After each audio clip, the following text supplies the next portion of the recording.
fazer coisas por você que você não pode fazer por você mesmo. E quando as pessoas veem você fazendo, ele vai dizer assim, não, é Deus que está fazendo isso na vida dele. Jesus disse, as pessoas saberão que vocês são meus discípulos, quando elas verem você amando uns aos outros. E onde está o amor na nossa igreja? Aonde é que está o amor na nossa igreja? Meus queridos, nós precisamos entender que justificação pela fé é deixar Deus fazer por nós aquilo que a gente não pode fazer por nós mesmos. Eu me lembro que eu quando era muito pequeno, eu comecei a entrar nessa carreira de virar jogador de futebol.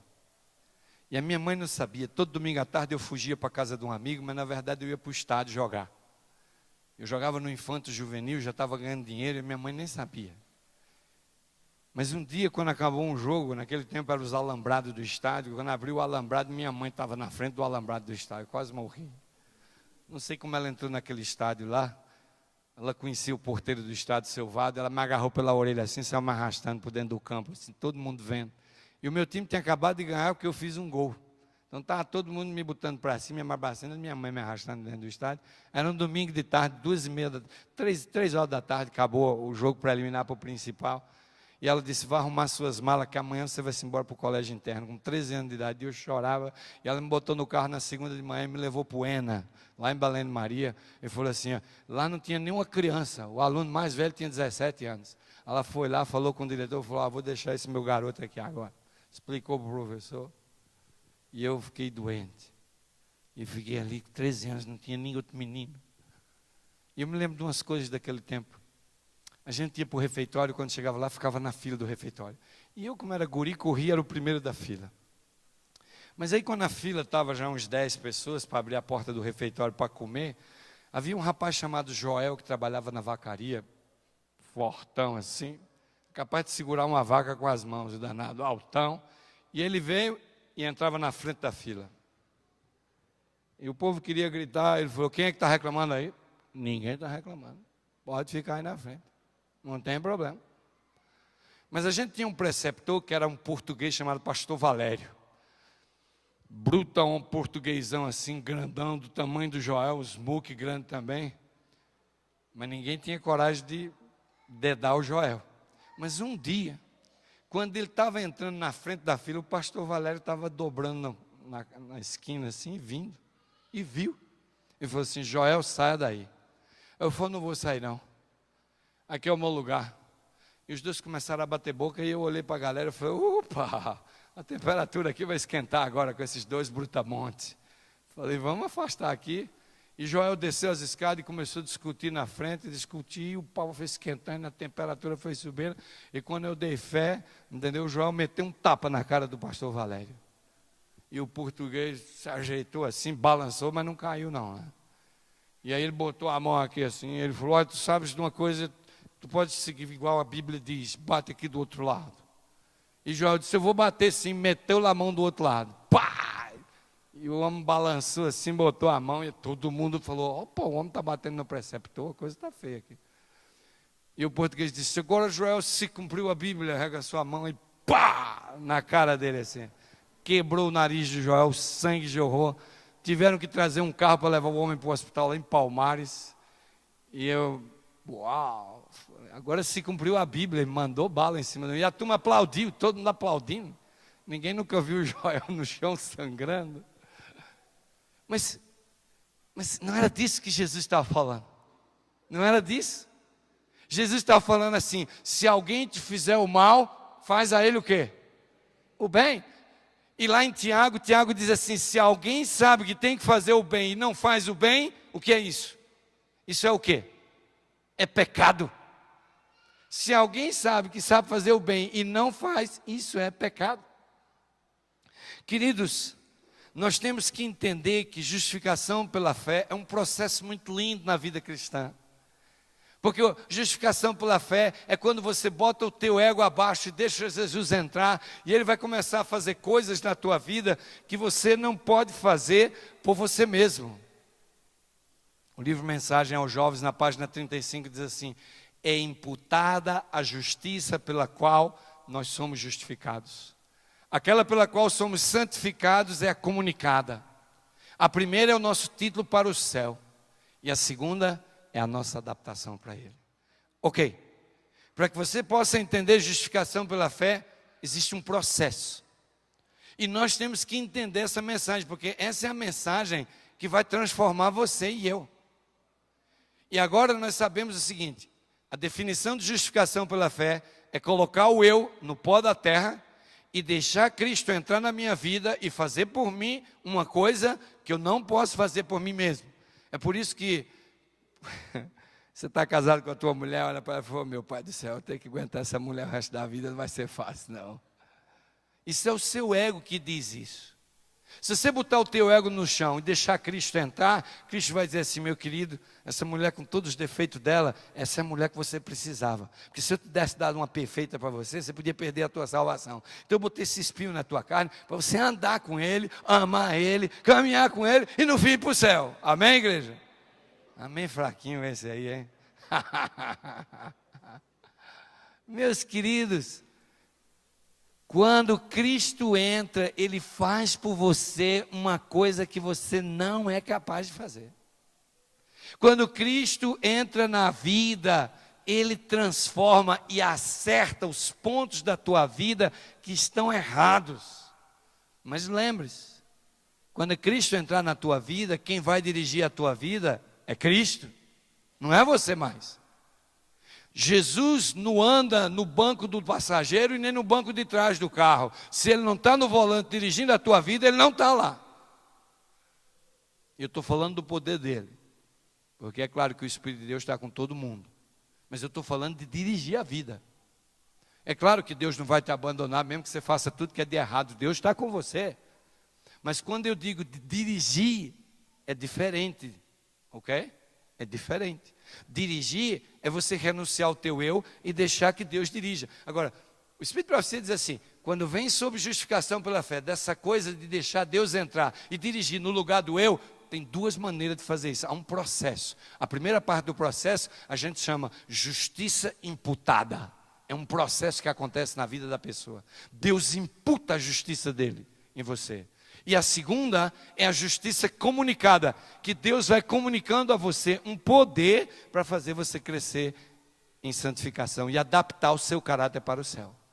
E eu tenho aqui um gráfico que eu acho que vai ajudar vocês a entender. Eu não sei se vocês vão conseguir ler daí, eu espero que consiga, certo? Olhem bem, deixe-me usar aqui esse laser. Aqui existe um, ok. Aqui em cima está o nível da norma perfeita. Estão vendo o nível da norma perfeita? Deus criou o homem aqui, ó, perfeito, puro, imaculado, certo? Aí veio o pecado no Jardim do Éden e a gente começou a cair, ó. Foi vida degradada do homem.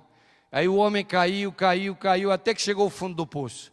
Esse período aqui é a vida do homem antes de conhecer a Cristo. A vida degradada do homem. Quando você estava perdido, sem esperança, condenado à morte, porque o salário da morte é o pecado, Deus fez uma provisão. E Deus disse: eu preciso salvar o homem que eu criei a minha imagem e semelhança. E Deus então mandou o filho dele para morrer da cruz. Quando Jesus morreu na cruz, ele pagou a pena do pecado. Qual é a pena do pecado? É a morte. Essa pena que estava na sua conta e na minha, Deus pagou com a morte do filho dele, certo? Então, cada vez que você comete um pecado, você se ajoelha e você ora: Senhor, por favor, perdoa o meu pecado, Senhor. Eu cometi esse pecado. Quando você confessa, Deus lhe perdoa imediatamente. Às vezes você não perdoa. Eu vou dar aqui um exemplo bem chocante. Você tem uma namorada e você começa a fazer carícias nela, né? Aquelas cariciazinhas, aquele agarrinho para lá e para cá.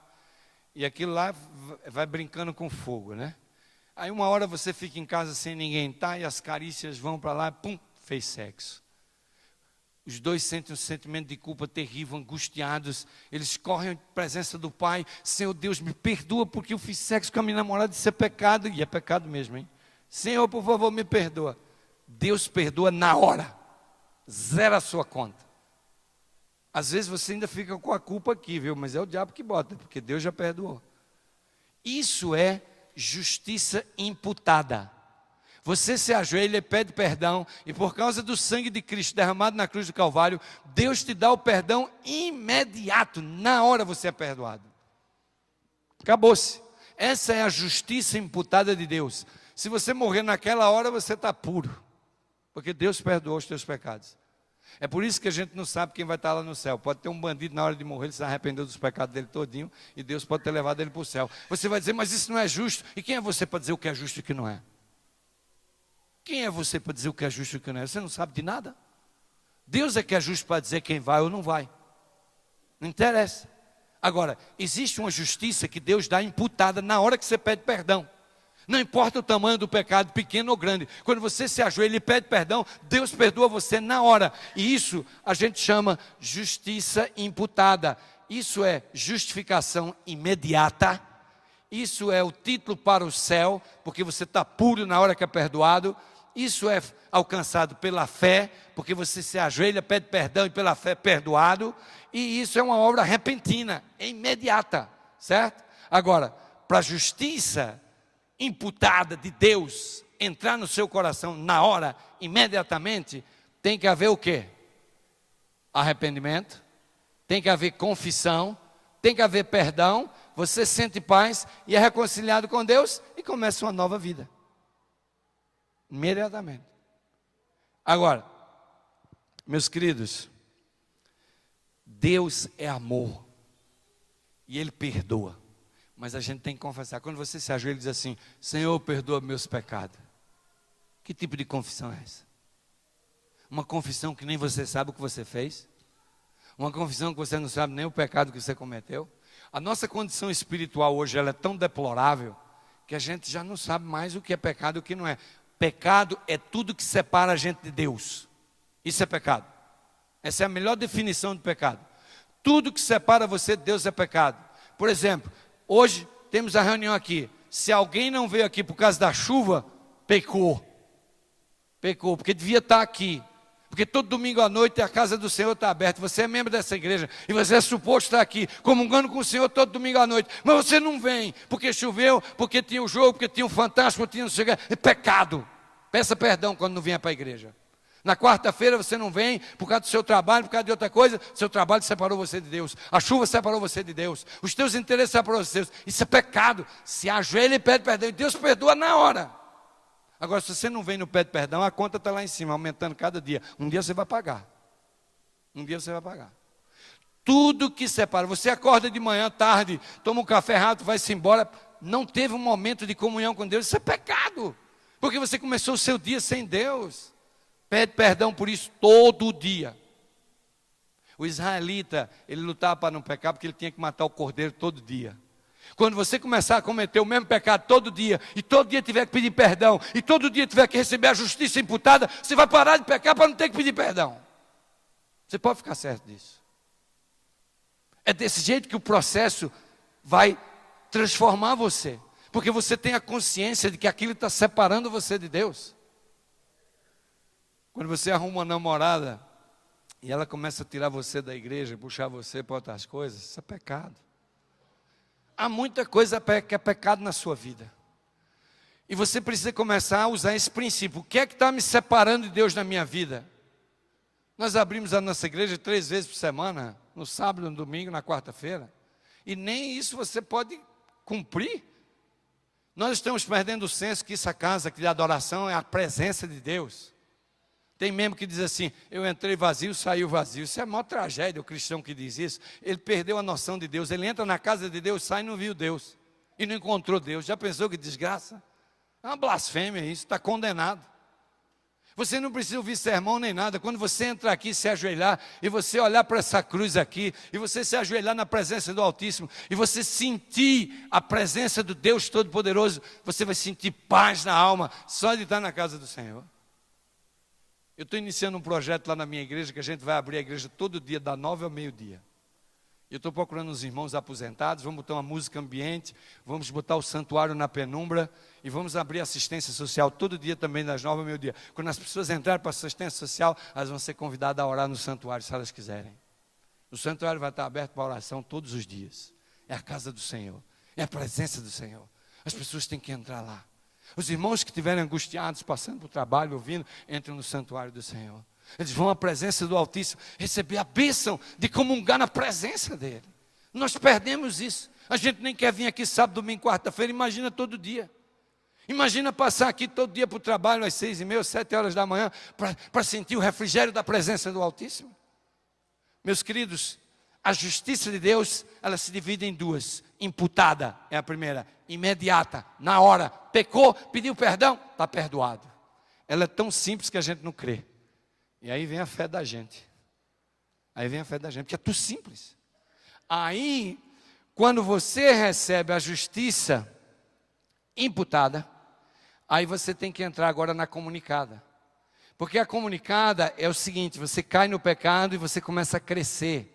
Aí você cai de novo, faz a justiça imputada de novo. Aí levanta mais forte do que antes. Aí cai de novo, aí levanta mais forte. É a linha do crescimento cristão. A justiça comunicada é a santificação. É a nossa idoneidade para o céu. É alcançado também pela fé. É uma obra progressiva, abrange a vida toda.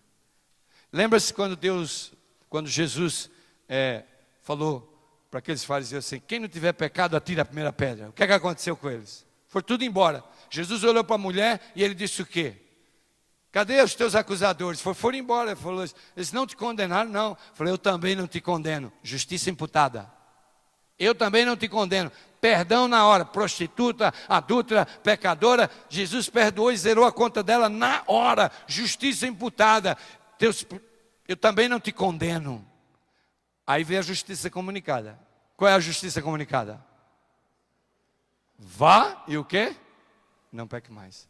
A justiça comunicada é Deus comunicando poder a você, para você vencer o pecado, que você já caiu e Deus perdoou e não imputou, porque Ele botou a justiça dele imputada para fazer você justo aos olhos de Deus. Cada vez que você pede perdão, Deus olha para você e vê você justo. Ele não vê o teu pecado. Agora, Deus espera de você que você, ao ser limpo, ao ser purificado pelo sangue do Filho dele, recebendo essa justiça imputada, você comece agora a receber a justiça comunicada, que é receber o poder dele na vida dele, na tua vida, para você não pecar mais, para você não cometer o mesmo erro. E olha, eu vou dizer uma coisa a vocês, queridos, a vida cristã, ela não é fácil. Nós seres humanos, nós somos terríveis. Sabe por quê?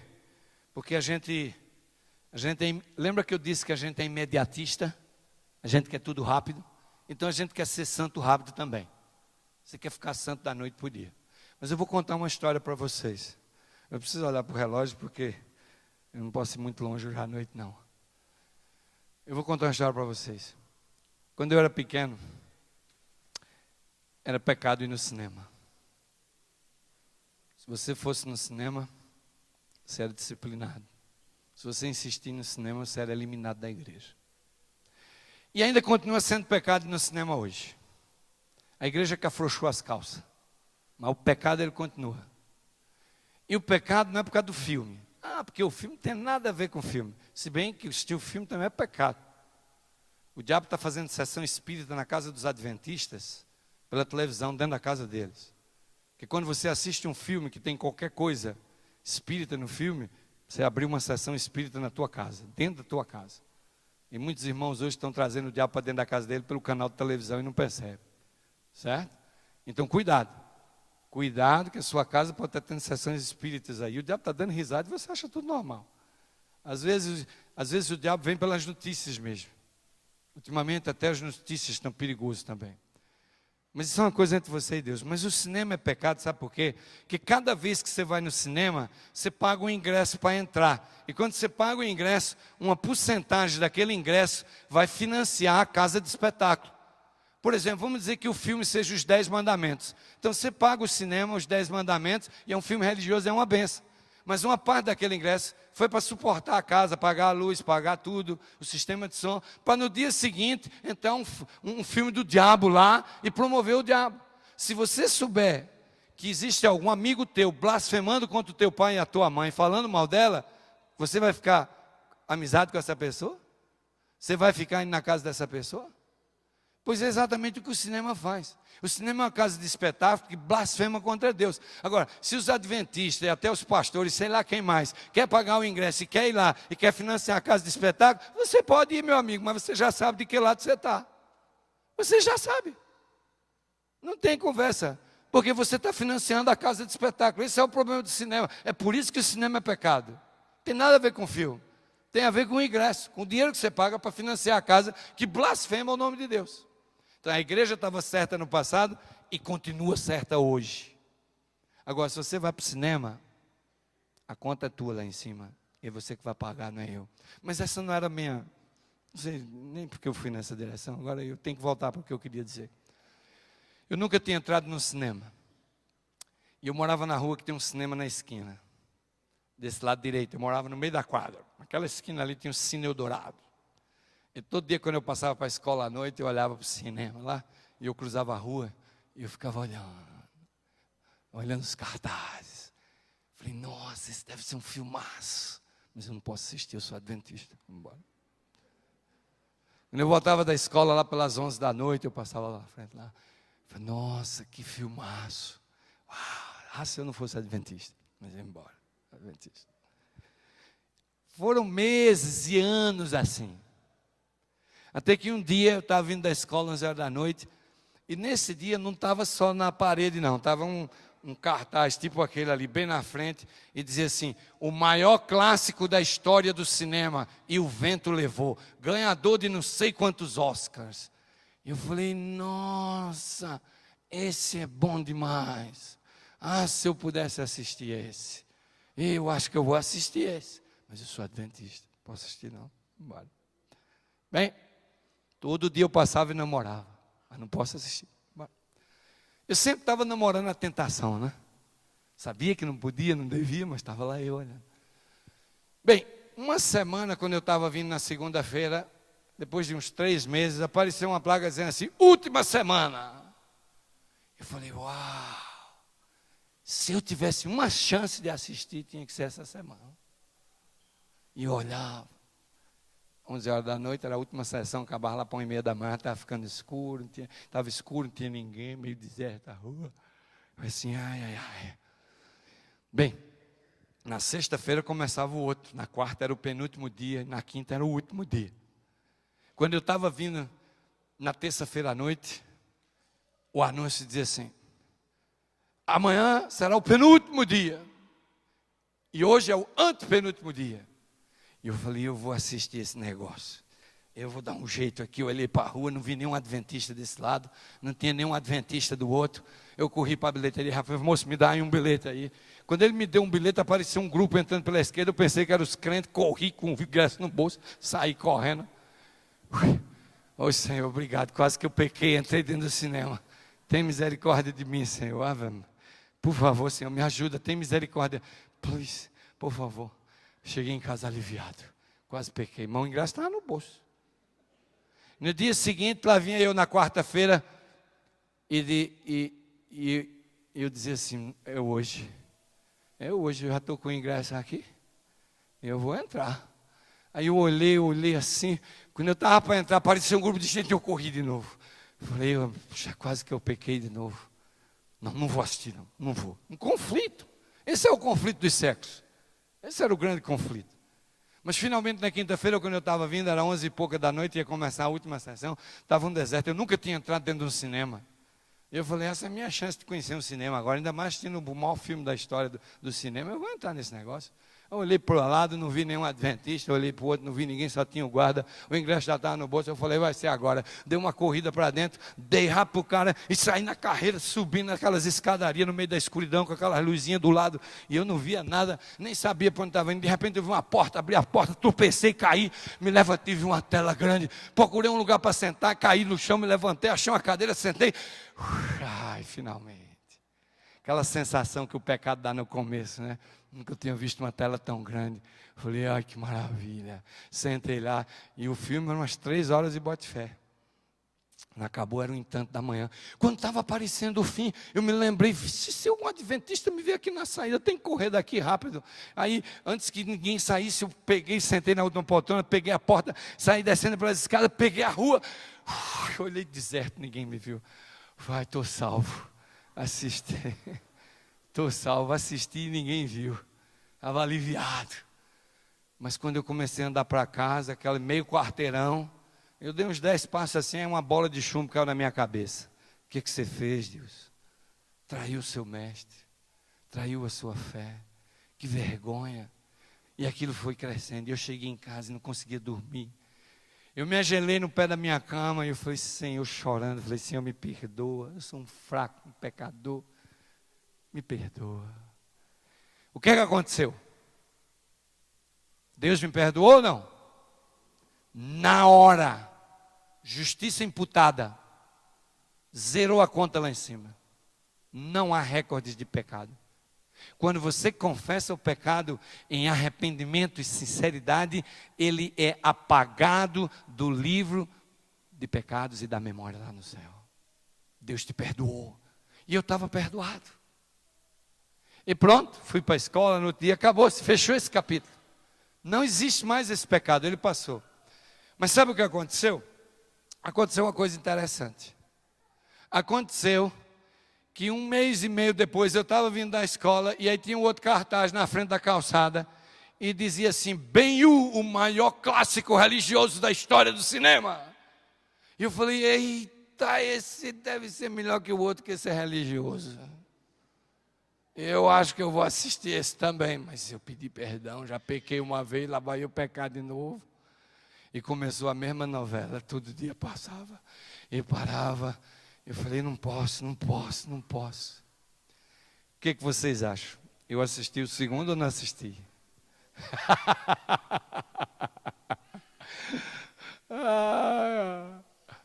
Naquela noite que eu me ajoelhei, pedi perdão pelo meu pecado. Quando eu me levantei, eu disse, Senhor, a partir de hoje à noite, quando eu for para a escola, e quando eu voltar da escola, eu vou sair pelo lado esquerdo, vou dar a volta no quarteirão, vou descer a rua, e nunca mais eu vou passar na frente daquele cinema. Amém, igreja? Isso é a justiça comunicada. Quando eu me ajoelhei e perdoei, foi a justiça imputada. Mas dali para frente, Deus disse, Dilson, eu vou te dar o poder para você dar a volta no quarteirão e fazer um quarteirão a mais cada noite, para você nunca mais passar na frente daquele cinema. E você nunca mais vai entrar dentro daquele cinema. E eu nunca mais entrei no cinema. Porque Deus concedeu a justiça comunicada. É desse poder que a igreja adventista está precisando. Eu não sei se o mundo está entrando dentro da igreja ou se a igreja está entrando dentro do mundo. Mas eu sei que tem alguma coisa errada na igreja de Deus. E a gente pode ver no visual, na maneira, no estilo de vida das pessoas.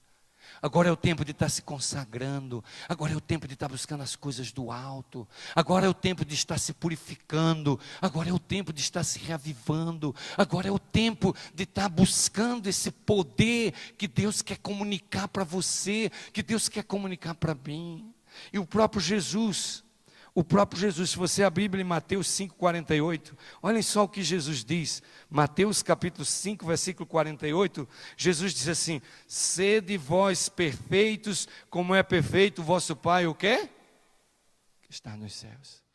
Tem alguns teólogos aí dizendo que Jesus aqui está falando da esfera perfeita, é na esfera humana, é uma perfeição na esfera humana. Não, Jesus aqui está falando de ser santo, porque aqui, quando a porta da graça fechar,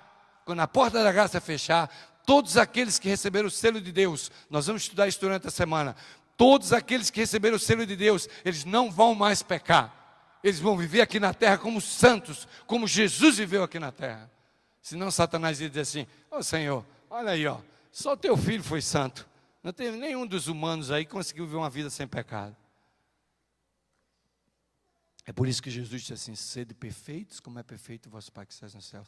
Talvez essa noite você olhe para a sua vida e eu olhe para a minha vida e eu diga assim, mas como eu vou ser santo com essa vida que eu tenho? Como é que eu vou ser santo tendo os prazeres e as coisas que eu gosto? Como é que eu vou ser santo tendo o entretenimento que eu tenho? Como eu vou ser santo? Eu não sei como você vai ser santo, mas eu sei quando o selo de Deus for assinalado no coração daqueles que são puros de coração, que vestiram as suas vestes com as vestes brancas de Jesus, esses que vão receber o selo de Deus, eles não vão mais pecar e nem vão morrer quando a porta da casa fechar. Todo dia eu oro a Deus para Ele vir na minha geração. Eu quero ver Jesus voltar, eu não quero provar a morte. Eu estou disposto a ir a fundo na tribulação. Eu estou disposto a sofrer por Cristo. Estou disposto a ser preso. Estou disposto a fazer o que acontecer. Mas eu queria ver Jesus voltar com meus olhos. Eu não sei se Jesus vai voltar na minha geração. Mas eu quero estar pronto. Porque se essa noite eu tiver que morrer no meu leito, eu quero morrer salvo. Eu quero morrer salvo. Eu preciso, a iminência da volta de Cristo, ela é uma realidade, porque nesse exato momento que eu estou falando para vocês aqui, milhares de pessoas no mundo, Jesus voltou para elas, porque da hora que a pessoa morre, a hora que Jesus vai voltar, é um segundo, é como um sono. Eu quero estar preparado a cada minuto da minha vida, a cada dia, a cada momento, porque se um carro me atropelar, se um assaltante me der um tiro na cabeça, eu vou morrer em paz, mas eu sei qual é a ressurreição que eu vou ressuscitar. Eu estou pronto, eu estou preparado. Essa é a minha maior preocupação. Essa é a minha aflição. Agora é o tempo de ficar olhando para pastor. Não é tempo de ficar olhando para membro da igreja. Agora é tempo de olhar para você. Agora é tempo de você se enxergar. Agora é tempo de você olhar para você e buscar essa purificação. Buscar essa santificação que nós tantos necessitamos. Olha o que o livro Educação na página 18 diz. Mais elevado do que o sumo pensamento humano. Quando fala do sumo pensamento humano, é o pensamento humano mais intelectual, mais elevado que existe. Mais elevado do que o sumo pensamento humano pode atingir, é o ideal de Deus para com seus filhos. A santidade, ou seja, a semelhança com Deus, é o alvo a ser o quê? O maior sucesso que você pode ter nessa vida é santificar. O maior sucesso e a maior grandeza que você pode alcançar na tua vida é você ser semelhante a Deus. É você ter um caráter semelhante ao de Cristo. Essa é a verdadeira grandeza eterna que Deus está oferecendo a você. Não troque essa grandeza por um aparelho de televisão. Não troque essa grandeza por as músicas desse mundo. Não troque a grandeza dessa eternidade, de ter um caráter semelhante ao caráter do Deus Altíssimo, por uma natureza miserável, pobre, cega e nu e desgraçada como a nossa. Mas essa obra de santidade, essa obra de semelhança com Deus, só Jesus Cristo pode fazer na sua vida. E nós estamos pelejando contra as forças do mal. Porque Satanás, ele já está convertendo membros para o adventismo. A igreja adventista está cheia de instrumentos de Satanás. São pessoas que Satanás converte para dentro da igreja para vir criticar, para vir pisar, para ser contra tudo e contra todos e destruir a obra de Deus. E a unidade da igreja está se esfacelando hoje, porque ela está cheia de instrumentos de Satanás. E eu não excluo o ministério, porque eu às vezes me pergunto mesmo, sou eu um instrumento de Deus ou de Satanás? Que tipo de pastor sou eu? O nosso problema, irmãos, é que uma das coisas mais difíceis da vida cristã é você olhar para você mesmo. Mas o gol é a semelhança com Deus. Mas olhe para a sua vida essa noite, olhe para a minha vida. Você acha mesmo que esse estilo de vida que você está vivendo está fazendo você semelhante a Deus? Você está realmente santificando? Olha, se eu voltar um pouco aqui esse slide, sabe o que é que está acontecendo hoje? Quando nós chegamos aqui, recebemos a justiça imputada. Então a gente está aqui ao pé da cruz, aí a gente cai e volta, cai e volta, cai e volta, cai e volta. E a sua vida cristã é uma linha reta. E você pensa que cair e voltar é santificação. Não é não. Porque você está caindo e você está voltando para o mesmo lugar. Você não está crescendo na linha do crescimento cristão. E esse tem sido realmente o nosso problema. E essa é a razão. Porque nós temos que entender que na vida cristã há crescimento. Mas o crescimento não é uma coisa de um dia. Se você começar a viver a vida cristã querendo ser um santarrão, daqui para o mês que vem, você vai naufragar, você vai falir. Agora você tem que fazer votos com Deus, de começar a estudar a palavra dEle cada dia. De dedicar um tempo para Ele. Dê o dízimo do seu tempo para Deus. Dê o dízimo do seu tempo para Deus. Não dê o dízimo só do dinheiro não. dê o dízimo do tempo. Deus lhe deu 24 horas. Tire 8 que você está dormindo. Quantas horas fica? Se você tirar 8. Você dorme 8 horas. Vamos tirar essa fora. Quantas horas por dia você tem? Quantas? 16 horas? Dê o dízimo de 16 horas. Quanto é o dízimo de 16 horas? 1h30?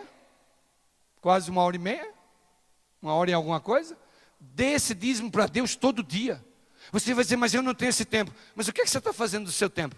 Porque você tem 8 horas para dormir. Você tem 16 horas. Dessas 16 horas, quantas horas você trabalha? Quantas? 8 horas? O que você faz com as 8 horas que sobram? São 8 horas que sobram. E dessas 8 você não pode dar uma para Deus? Você tem que começar a dar o seu dízimo do seu tempo para Deus. E ser fiel a Ele. E dizer, Senhor, esse é o meu tempo contigo. Eu vou ficar contigo. E meus queridos, eu quero encerrar. Eu quero encerrar porque o tempo está passando. E se deixar eu vou aqui de novo acima de 1 hora. Olhem só. Ninguém diga. Ninguém. Página 99, mensagem aos jovens. Ninguém diga, não posso remediar meus defeitos de caráter. Se chegardes a esta decisão, certamente deixarás de alcançar a vida eterna. Por que você vai deixar de alcançar a vida eterna? Porque você está lutando para vencer o teu pecado. E você está lutando para vencer o teu pecado, mas o teu pecado vem te derrotando. Você pede perdão e recebe a justiça imputada de Deus cada vez que pede perdão, mas você não consegue alcançar o poder da justiça comunicada de Deus, que é aquela que vai te elevar mais alto do que tu estás, que vai te fazer mais forte, que vai te comunicar o poder para vencer o pecado. E você está dizendo, eu não consigo vencer os meus defeitos de caráter. Se você chegar a esse ponto de dizer que você não pode vencer o pecado, você vai ficar sem alcançar a vida eterna. A impossibilidade está em nossa própria vontade. Se não quiserdes, não vencereis. A dificuldade real vem da corrupção de um coração não santificado e da involuntariedade de submeter à direção de Deus. Queridos, o coração não está santificado. E quando o coração não está conectado com Cristo, não há o poder para vencer o pecado. Há pecados na tua vida e na minha vida que está corroendo a nossa alma. Há pecados na nossa vida que está destruindo você. Há homens aqui que estão mergulhados no pecado da pornografia, não sabem como sair, escondendo de tudo e de todos. Mas Deus está olhando para você. Deus sabe que há coisas na tua vida que está roubando de você a alegria da salvação. Deus sabe que há coisas na tua vida que está tirando de você essa felicidade eterna que Deus quer dar para você. Sabe, meus queridos, quando a alma se rende inteiramente a Cristo. Quando a alma se rende inteiramente a Cristo, um novo poder toma posse do coração. Opera-se uma mudança que o homem não pode absolutamente operar por si mesmo. Só Deus. É uma obra sobrenatural, introduzindo um sobrenatural elemento na natureza humana. Tem você sentido esse elemento sobrenatural na tua vida? Tem você sentido esse poder de Deus sendo derramado na tua vida, capacitando você para buscar só as coisas de Deus, para ver Deus em tudo na tua vida, para você ir no dia a dia, fazendo as coisas do dia a dia e vendo Deus em cada coisa? Tem você sentido essa presença do Altíssimo? Tem você sentido a tua vida iluminada com a glória de Deus? A alma que se rende inteiramente a Cristo torna-se sua fortaleza, mantido por Ele num mundo revoltoso. Uma alma assim, guardada por seres celestiais, é inexpugnável aos assaltos de Satanás. Meus queridos, você hoje pode estar muito feliz com a sua vida. Vocês têm uma linda igreja. Vocês vêm aqui cada sábado e adoram a Deus no conforto. E louvado seja Deus por isso. Mas está chegando a hora quando nós vamos ter que abandonar esses templos. Quando nós vamos ter que sair correndo pelo meio do mato em defesa da nossa fé. E durante essa semana nós vamos estudar isso. Se vocês prestarem atenção ao nosso gráfico,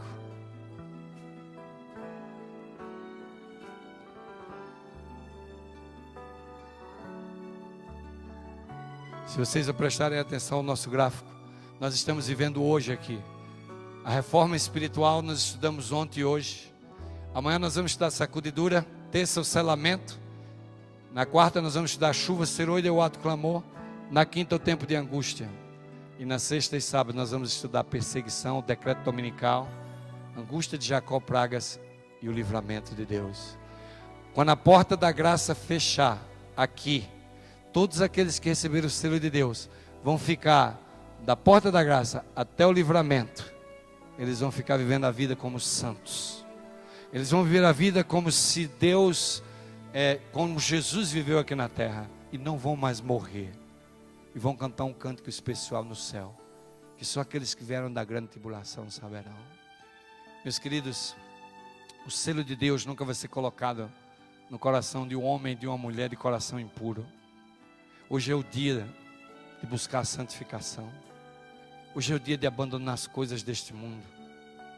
É tempo de poder esquecer os benesses da vida palaciana dessa terra. É tempo de começar a investir no reino de Deus. É tempo de se preparar para o reino do Altíssimo. É tempo de abrir o coração para receber a justiça imputada e a justiça comunicada. E quando você receber essas duas justiças, você vai ser justificado pela fé em Cristo Jesus. Você vai ser uma nova pessoa. As pessoas vão entrar em contato com você. Elas vão ver que você é uma pessoa transformada. Eu me lembro de uma sexta-feira à noite. Nós estávamos reunidos na nossa casa, quando as meninas estavam em casa. Toda sexta-feira à noite era o dia de pizza. E aquelas meninas passavam a semana, as 3 meninas, eu tenho 3 meninas. Todas as 3 estão fora de casa hoje. Mas quando elas eram pequenas, as 3 esperavam a sexta-feira à noite. Quando entrava o sábado, o jantar era pizza. E eu me lembro de uma sexta-feira à noite, que elas... Havíamos acabado de comer a pizza, minha esposa estava virando os pratos da mesa e as 3 começaram uma discussão. E a mais velha dizia assim: olha, vocês duas têm sorte, porque eu fui a que mais apanhei aqui em casa. Eu fui a primeira e o pai não sabia educar e ele me bateu igual a mãe dele batia nele. Eu fui a que apanhei mais. E a do meio dizia: de jeito nenhum, eu que sou a do meio. Você quando chegou foi berço de ouro. A caçula, tudo é para ela. E eu sou a renegada e a rejeitada do meio. E a caçula dizia: eu sou a pior daqui, porque tudo que tem que fazer vocês mandam eu fazer, que eu sou a menor de todas, eu estou de saco cheio disso. E as 3 começaram a brigar. E eu olhava para minha esposa, e minha esposa olhava para mim, e a discussão foi esquentando. E os argumentos vinham de um lado para outro, e elas brigavam. E de repente a mais velha disse assim: olha, vocês duas são de sorte, porque vocês duas pegaram o Derry depois que ela aceitou Cristo. E eu tomei um susto. Falei: como é isso? Como ela conseguiu identificar que em algum ponto da minha trajetória eu aceitei Cristo e antes eu era o pai dela e não tinha Cristo? Minha esposa olhou para mim aquela noite, quando eu fui dormir, eu me ajoelhei no pé da minha cama e disse: Senhor, muito obrigado, porque a minha filha, ela percebeu que um ponto da minha trajetória da vida houve uma mudança, porque Cristo entrou na minha vida. Queridos, as pessoas que vão sentir a presença de Cristo na tua vida, os primeiros a sentir vai ser o teu esposo e a tua esposa, vai ser os teus filhos. Eles vão sentir a presença de Jesus na tua vida. Todos nós temos defeitos e falhas, mas agora é o tempo de abrirmos a porta do nosso coração para que Deus faça por nós uma coisa que há muito tempo a gente está tentando fazer e não consegue. E essa noite, antes de eu terminar, o Espírito do Senhor está me pedindo para fazer um apelo. Eu sou um pastor que não gosto muito de apelos, porque as pessoas são emocionais. No fogo de um sermão e de uma mensagem, elas vêm para frente, depois vão embora e ficam do mesmo jeito. E eu não gosto disso. E eu prefiro não fazer apelos. Mas hoje à noite o Espírito de Deus está pedindo para eu fazer um apelo. Mas esse apelo não é para toda a congregação, não é para todo mundo, não é para todo mundo aqui que está emocionalmente impressionado com a pregação e quer vir em frente. Não. Esse apelo Deus está pedindo para eu fazer para algumas pessoas que estão aqui essa noite. Porque esse apelo é um apelo individual. Esse apelo Deus está mandando eu fazer porque tem endereço certo. E eu sei que se Deus está pedindo para eu fazer, Ele vai falar a alguém aqui que é para ele receber essa bênção essa noite. O que eu vou pedir agora é muito difícil. Mas entre você e Deus agora. Entre você e o Espírito Santo. Mas hoje à noite eu quero fazer uma oração aqui de joelhos. Na presença do trono de Deus. Se há alguém aqui hoje à noite que está na sua vida lutando contra um pecado e não está conseguindo vencer esse pecado, você está travando uma batalha com esse pecado já por um bom tempo, e você sabe que precisa vencer esse pecado, e você não está conseguindo vencer esse pecado. Hoje à noite eu quero fazer uma oração especial para você. Eu sei que vai ser difícil para você se levantar e vir aqui na frente e a congregação toda saber que você tem um pecado na tua vida, que você está lutando. Mas o que interessa é a opinião da congregação. Você vai perder a bênção dessa noite por causa dessas pessoas que estão aqui? Por causa do que as pessoas vão pensar de você? Se as pessoas julgarem você, Deus vai julgar elas. Elas vão condenar elas mesmas. Mas se você vier aqui hoje à noite e se ajoelhar aqui na minha presença, você vai receber uma bênção especial para vencer esse pecado. Haveria alguém aqui essa noite que está lutando contra um pecado e quer vir à presença do Altíssimo, se ajoelhar para receber essa bênção. Agora é a sua hora. Agora é a sua hora. Eu louvo a Deus por aqueles que estão tendo coragem de se levantar e vir aqui. Por favor, se ajoelhe aqui e aguarde em oração. Porque Deus quer dar a você um poder especial. Há coisas na sua vida que você já vem há anos tentando vencer sozinho, você não pode. Você precisa de Deus. Você precisa desse poder da justiça comunicada. Você não precisa só da justiça imputada.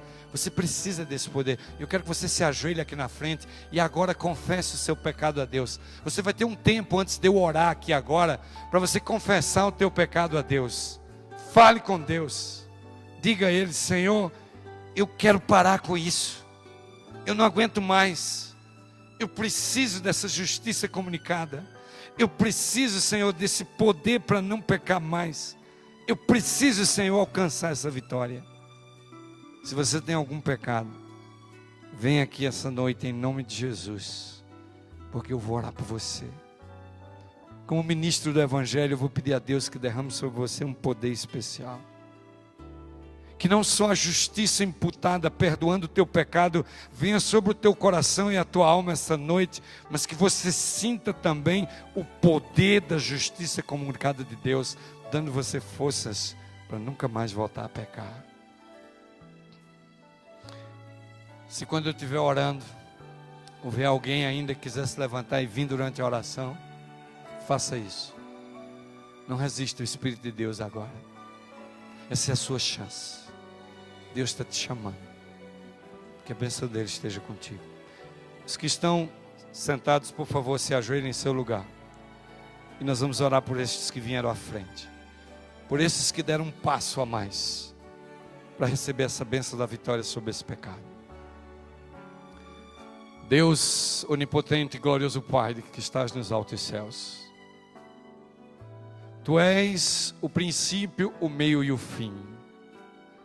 Tu és aquele todo-poderoso que tem as chaves do planeta Terra, que controla todas as coisas, que nem sequer um cabelo cai da nossa cabeça sem a tua permissão.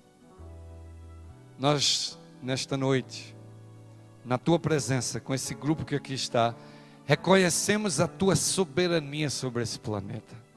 Reconhecemos a grandeza do teu poder sobre as forças do mal. E sabemos que o sacrifício do teu filho, derramando sangue na cruz do Calvário, foi muito maior do que a nossa mente possa captar. Mas nós sabemos que foi por nós, Senhor. Nós sabemos que esse sangue derramado no Calvário pode comunicar poder a cada filho teu que está aqui nessa noite, para vencer esse pecado que está na vida dessas pessoas. Senhor, o que nós precisamos é do teu poder. E se eles vieram à tua presença essa noite, é porque eles sabem que tu tens o poder, que tu és a fonte do poder, que tu podes derramar o teu Santo Espírito profusamente na vida dessas pessoas, e elas podem sair daqui para nunca mais cometer esse pecado. Senhor, esses teus filhinhos precisam dessa bênção. E eu, como ministro do Evangelho, eu rogo pela justificação deles. Eu rogo pela remissão dos pecados dele. Que o teu Filho com o sangue derramado possa lavar estas almas e eles possam sentir o poder da justiça comunicada de Cristo. Que eles possam cobrir a alma deles com as vestes brancas de Jesus. Que eles possam começar uma nova vida ao saírem daqui essa noite. Que o Senhor vos abençoe e vos guarde. Que o Senhor faça resplandecer o seu rosto sobre ti e tenha misericórdia de ti. Que o Senhor sobre ti levante o seu rosto e te dê a paz. Em nome de Jesus Cristo. Amém, Senhor. Amém. Por favor, se levante agora e volte silenciosamente para o seu lugar em oração. Que nós ainda não terminamos. Eu quero terminar a reunião dessa noite. Enquanto a gente vai saindo, nós vamos cantar e vamos saindo. A música Não Tardará. E que Deus realmente possa nos ajudar. Eu queria pedir ao pianista, e se tiver alguém que possa vir aqui cantar, vamos terminar a nossa reunião e saindo do santuário cantando Não Tardará. Essa é a nossa esperança. Que Deus os abençoe. Amém.